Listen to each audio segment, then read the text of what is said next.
the American experience.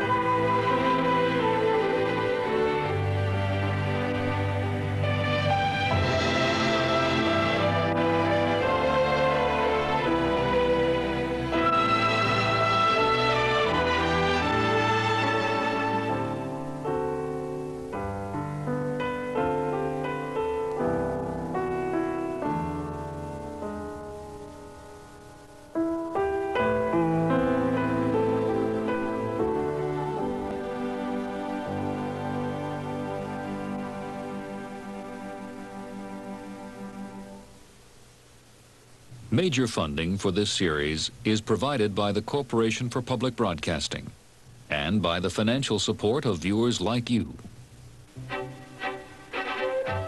Corporate funding for the American experience is provided by Aetna.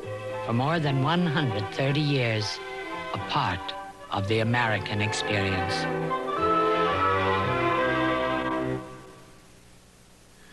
Good evening, I'm David McCullough. In the 1920s, two of the biggest innovations ever in American life occurred simultaneously: national prohibition and the capacity to mass-produce automobiles. And nowhere was the impact so evident as in Detroit, the setting for tonight's film, Demon Rum. Detroit, of course, was where the cars were made, but it was also right next door to Canada, where production of distilled spirits went on legally and in volume all through the Prohibition years. The combined effect of these circumstances of geography and industry was pronounced, as you will see. In frontier times in the 18th century, whiskey was part of everyday life in America.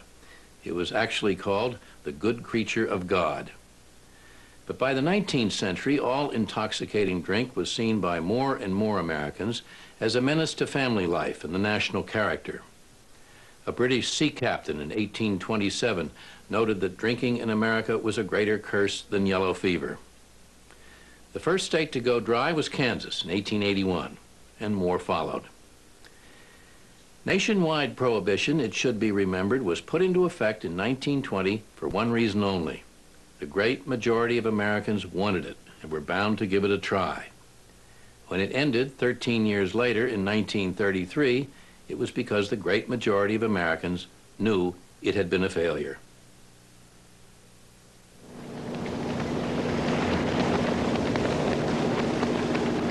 This is the Michigan coast, just a mile from the Canadian border.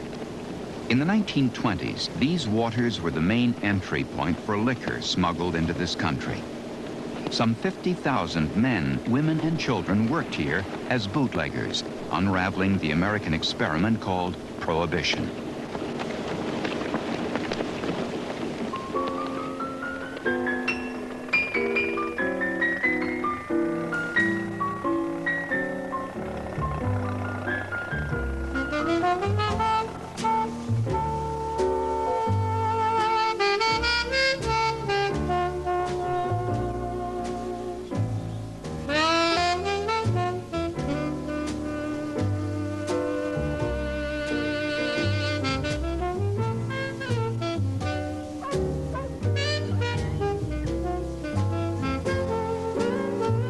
That's Frankie's car. Remember that old Packard? Yeah, oh yes. There he is, with his straw hat.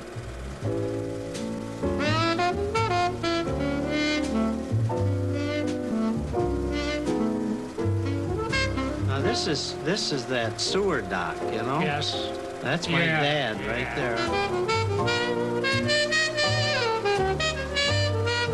There was always young guys standing on the dock. All the time, practically all the time they were up there, you know. Young guys, and they'd say, hey, kid, get me a bottle of beer, you know. Cincinnati Cream would come right from Canada, you know, or Rigo was a good beer, too.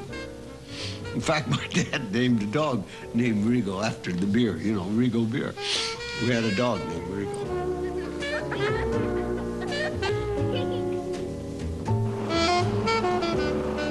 here we were on the Canadian border with just a river separating us, and it was very easy to fill a fast boat with liquor and race across.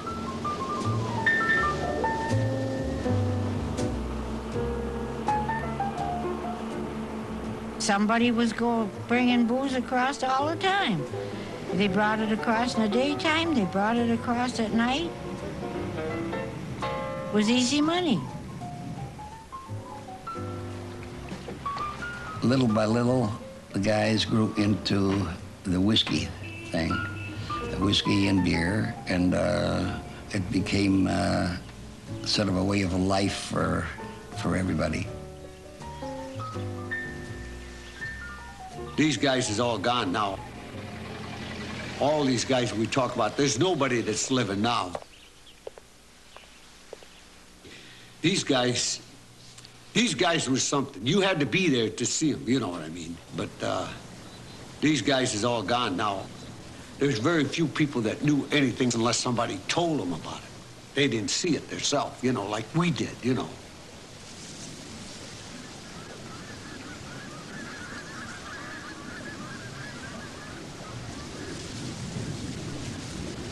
The coastline of Michigan in the 1920s became a symbol of all that went wrong with Prohibition. The liquor laws here ended in chaos, a mix of tragedy and public farce. But just a few years earlier, the people of this state had believed in Prohibition. They were once in the vanguard of the movement to make this country dry. This is a story of the rise and fall of Prohibition along the Michigan coast. It's a story that began full of optimism and innocence, an American journey to utopia.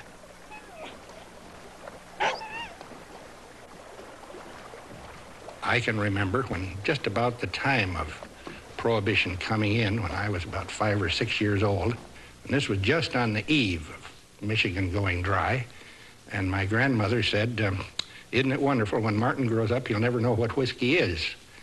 But they did have this dream that it was going to end all the problems with liquor.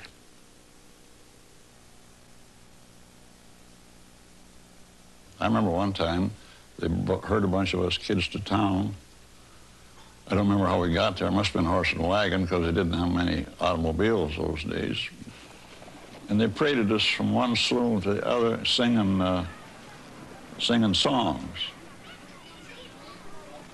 So we were brought up in a dry household, in a dry environment. So we believed that there was evil.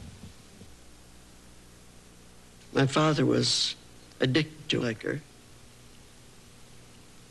I was around 7 or 8 years old at the time when my father took my mother down and abused her and choked her. And from then on, she was really afraid of him. And he would come across that prairie. We could hear him coming, yelling at the horses.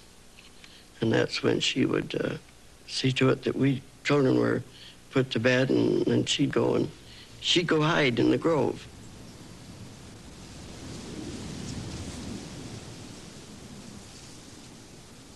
It was mostly men who drank at the turn of the century, and women suffered the consequences. Crusaders like Carrie Nation tried to shut the saloons down. For her, they were the work of the devil, a destroyer of human lives. And it wasn't only the religious who could sympathize with that message. From 1900 on, drinking was rising rapidly in this country. As it did, opposition to the saloon rose rapidly as well. The prohibitionist message filtered into the mainstream.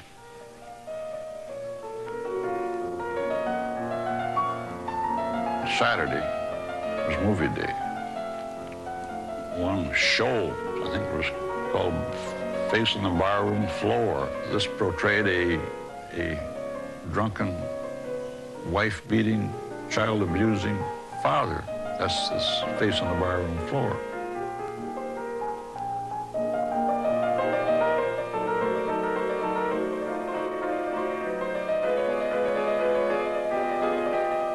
I don't remember whether he accidentally killed his daughter or something, but she fell on the barroom floor and died there, and he could always see that in his memory.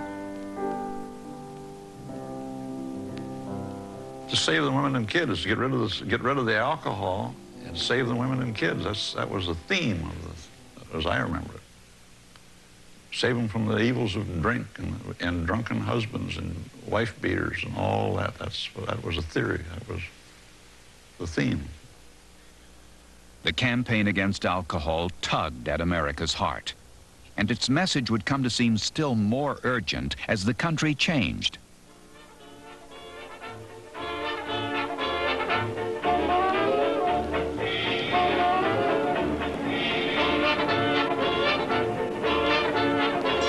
In 1914, young men and women were pouring into the cities.